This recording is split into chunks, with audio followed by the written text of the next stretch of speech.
আখেরি নবী সাল্লাল্লাহু আলাইহি ওয়াসাল্লাম বলেন, এই মুনাফিক গুলোকে শিক্ষা দেওয়ার জন্য আমি আজ থেকে রোজা রাখা শুরু করলাম। হুজুর প্রথম দিন রোজা রাখলেন, সেহরি করলেন না, ইফতার করলেন না। দ্বিতীয় দিন রোজা রাখলেন, সেহরি করলেন না, ইফতার করলেন না। তৃতীয় দিন রোজা রাখলেন, সেহরি করলেন না, ইফতার করলেন না। সুবহানাল্লাহ। সাহাবায়ে কেরাম রাদিয়াল্লাহু আনহুম নবীজি পাক সাল্লাল্লাহু আলাইহি ওয়াসাল্লামকে দেখে অনেকেই রোজা রাখা শুরু করে দিল। আমার নবী সওমে বিসাল পালন করে, একবার খেয়েছি আর খাবো না, দেখি আমার মালিক খাওয়ায় কিনা। আমরাও নবীজির মতো সওমে বিসাল পালন করব। আখেরি নবী সাল্লাল্লাহু আলাইহি ওয়াসাল্লাম বললেন, সাহাবায়ে কেরাম পারবেন না। সুবহানাল্লাহ। আপনারা পারবেন না, খবরদার সওমে বিসাল আপনারা করবেন না। কেন করবেন না তা বলে দিচ্ছি। কারণ লাস্তু কাহাদিকুম, আমি আপনাদের কারো মতো নই। আপনারা কেউ আমার মতো নন, আপনারা কেউ আমার মতো নন, আমি আপনাদের মতো নই। রোজা হুজুর রাখতেছেন রাখতেছেন রাখতেছেন, 6 বেলাতে রোজা হয়ে গেল। রমজান মাস পর্যন্ত রোজা রাখা হুজুর পাক সাল্লাল্লাহু আলাইহি ওয়াসাল্লামের একাধারে হয়ে যাচ্ছে।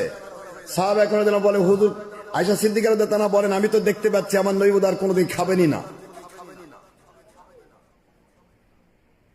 আর আমার দেশের হুজুরা ওয়াজ করে, নবী ক্ষুধার তাড়নায় কাতর হয়ে, কি যে কাতর, পেটের ব্যথায় হয়রান হয়ে গেছে। এগুলা ওয়াজ থেকে যে বের করছে এটা আমি জানি না। ক্ষুধার তাড়নায় পেটে পাথর বাঁধেছে। আমার নবী পাথর বেঁধে, পাথর বাঁধার প্রশ্নটা এসেছে, এখানে কারণ আছে। ওই দিন ছিল খন্দকের যুদ্ধ। খন্দক খুঁড়তে গিয়ে পেট যখন ঢিল থাকে তখন পেটটা কি করে? খন্দক খুঁড়তে গিয়ে মাটি টানা, মাটি কাটা, মাটি ইয়া করা, পেটটা কি খন্দকে থাকলে কি হয়? একটু লেগে থাকে না, ডিস্টার্ব হয়। এই ডিস্টার্বনেসটা বন্ধ করার জন্য পাথর বাঁধা ছিল। সুবহানাল্লাহ বলেন। এটাও প্রয়োজন ছিল না হুজুরের, কিন্তু আমরা তো নবীজি পাক সাল্লাল্লাহু আলাইহি ওয়াসাল্লামের আদর্শ মানব, আমাদের এটা প্রয়োজন, যার কারণে হুজুর এটা করেছে।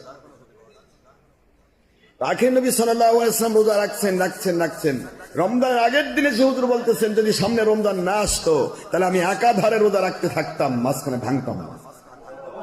কিন্তু রোজার ভিতরে সেহরি খাওয়াও সুন্নাত, ইফতার করাও বরকত। দুইটা বরকত আমি নষ্ট করি কি করে? সুবহানাল্লাহ বলবেন না মুসলমান?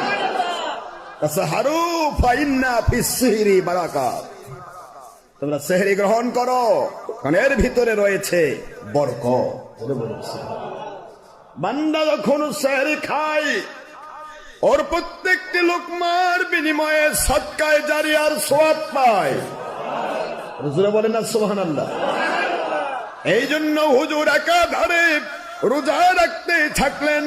পুরা বুখারী শরীফের হাদিস, হুজুর পাক সাল্লাল্লাহু আলাইহি ওয়াসাল্লামের স্ত্রী আয়েশা সিদ্দিকা বলেন, এমন সময় গিয়েছে পুরা শাবান চাঁদি আমার নবী রোজা রেখেছেন।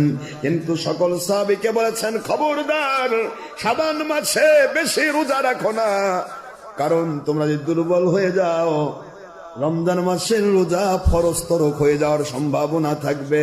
ফরজটা করার জন্য শবে বরাত ছাড়া এই শাবান মাসে নফল রোজা কমে দাও। সুবহানাল্লাহ বলেন।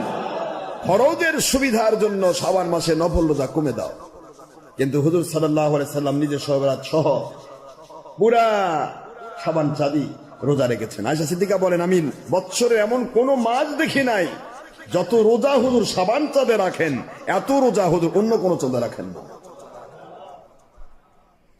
কিন্তু আমাদেরকে বললেন যে রমজান মাস শাবান মাসে বেশি নফল রেখো না, শুধু আয়াবে যে তিনটার মধ্যে তো শবে বরাত পড়ে যাচ্ছে, কথা বলছেন না কেন? আর সাপ্তাহিক যে দুটো আছে করলেন না, এরপরে আর করা দরকার নেই। এটা হুজুর শিক্ষা দিলেন। কেন? হুজুর বললেন, লাস্তুকা হায়াতিকুম, আমি তোমাদের কারো মতো নই, আমি তোমাদের মতো নই, তোমরা আমার মতো নও। কেন নও? আমি যদি একাধারে না খাই গো সাহাবীগণ, আমার মালিক ফেরেশতাদেরকে যেমন কুদরতি খাবার দিয়ে বেঁচে রেখেছেন, খাইতে হয় না, পেশাব হয় না, পায়খানা হয় না, আমার মালিক খনিক রব আমাকে জান্নাত থেকে আমার ভিতরে খাবার পৌঁছায়া দেয়।